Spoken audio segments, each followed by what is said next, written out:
tunisienne, Claude Bartolone. Oui. Selim Benhassen, on parle ce matin de révolte qui s'est transformée en révolution, et malgré tout, on n'a pas le sentiment que ce soit terminé.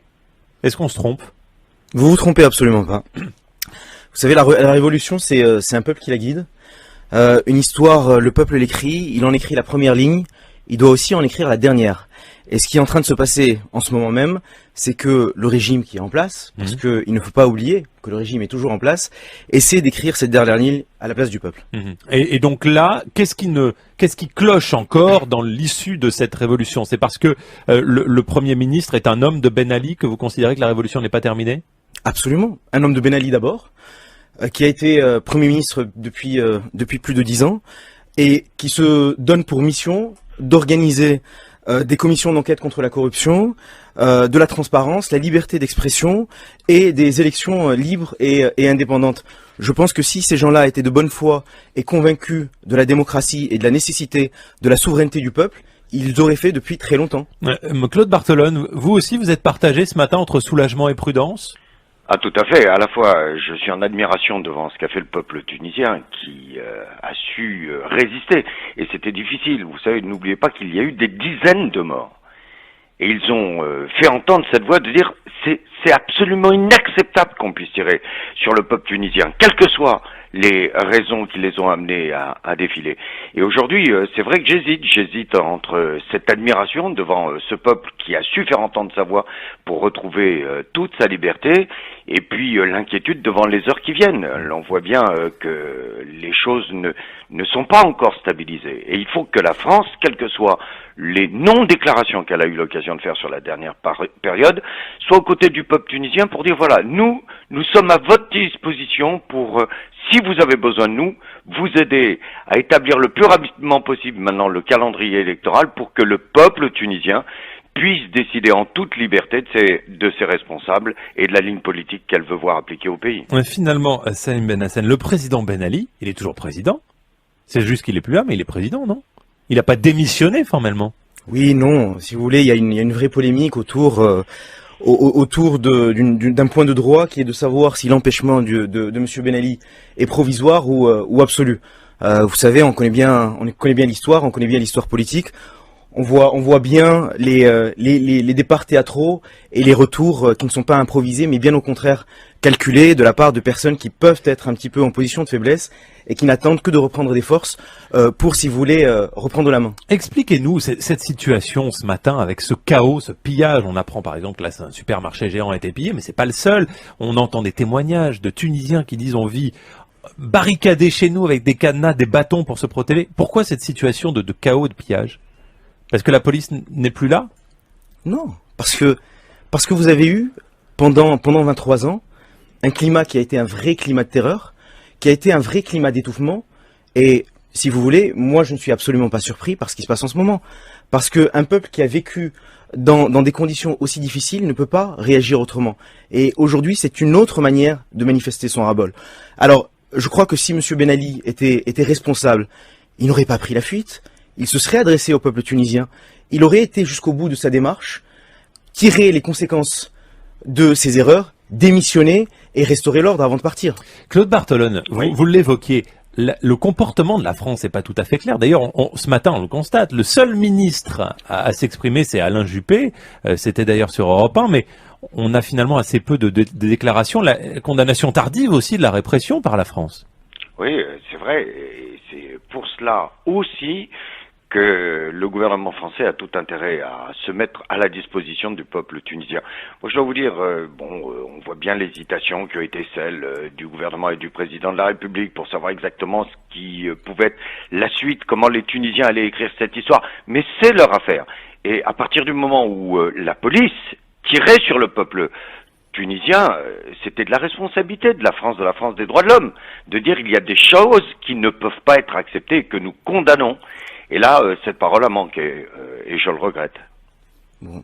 Si vous me permettez de réagir au propos de M. Bartolone, vous savez, la France des droits de l'homme, ça fait longtemps que la Tunisie et beaucoup de pays n'y croient plus. Vous savez, les aides de la dernière heure sont bien charitables, mais on a eu la chance de nous libérer tout seul. Et puis, si vous me permettez de dire que nous avons eu notre indépendance en 1956, nous sommes un État souverain. Le peuple a montré aujourd'hui qu'il était capable de faire des révolutions, de faire changer les choses. Et je ne pense pas qu'on ait besoin de l'assistance du gouvernement français. Le peuple tunisien a simplement besoin de se rassembler, de se réunir autour d'un projet commun et autour d'un contrat social.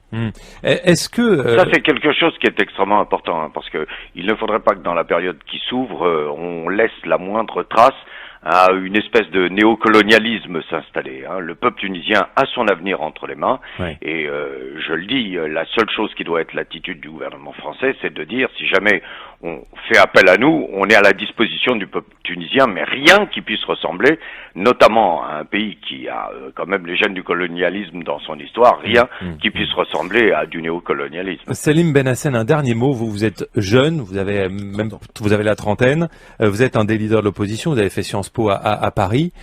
C'est quoi votre ambition à vous aujourd'hui? C'est de faire la politique? Notre ambition, de retourner là-bas? Notre ambition... Votre ambition à vous? Personnelle, vous voulez dire.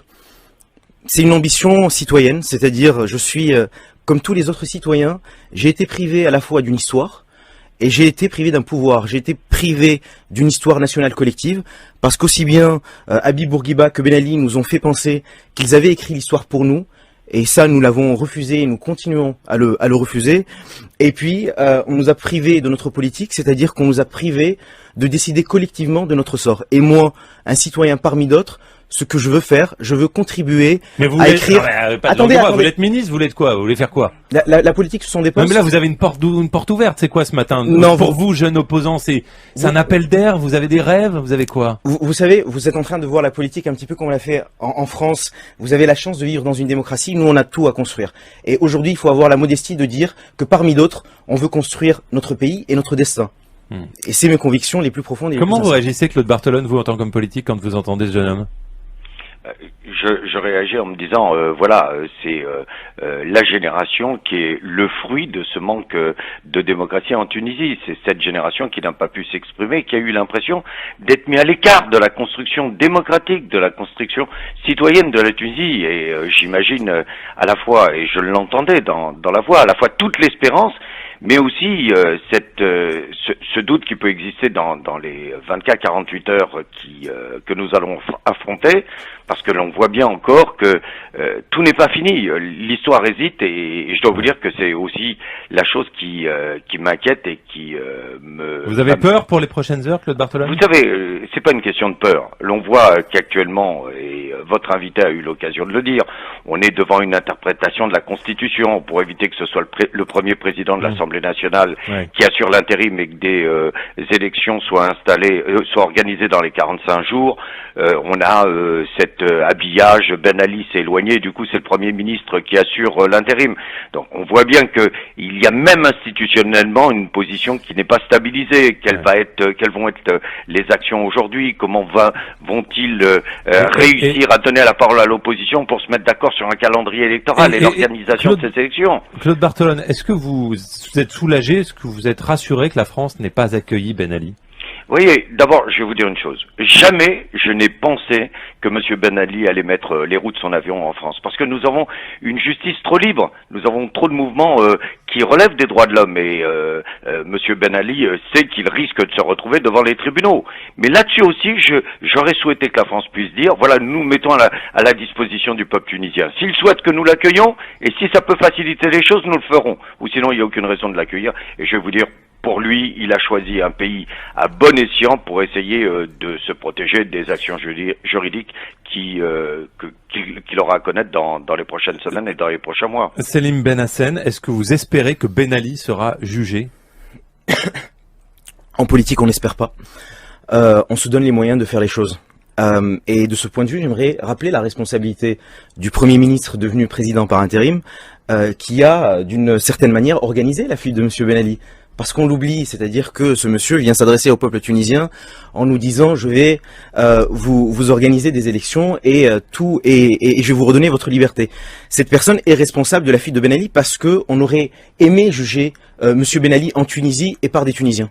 Merci beaucoup d'être venu ce matin, Salim Benhassen, un des leaders de l'opposition tunisienne, et Claude Barthelone. Merci à vous également. Merci. Dans quelques instants sur Europe 1, les infos, et puis